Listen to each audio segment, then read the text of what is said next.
Ես սիրում եմ մեր այգին, մաքուր օդ, երկինքը կապույտ, հենց մաքուր թթվածին թոքերից համար։ Երբ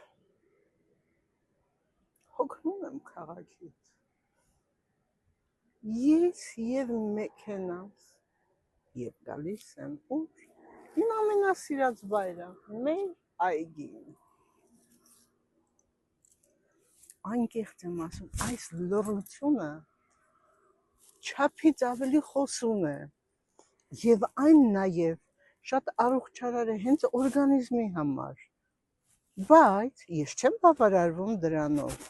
ես այստեղ մաքուր օդին, քանի որ նաև թթվածին է գնում իմ օրգանիզմ, նաև գլխուղեղ, ես մտածում եմ,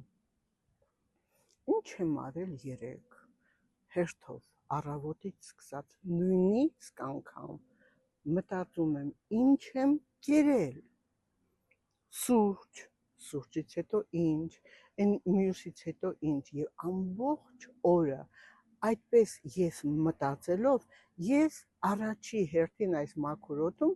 իմ գլխուղեղի կենտրոնների մարզանքն եմ կատարում, այսինքն յուրաքանչյուր մարդ պետք է հիշի,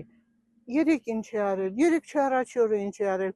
որպեսզի կարողանա մարզի իր գլխուղեղը, որպեսզի հիշողության կորիշ չլինի։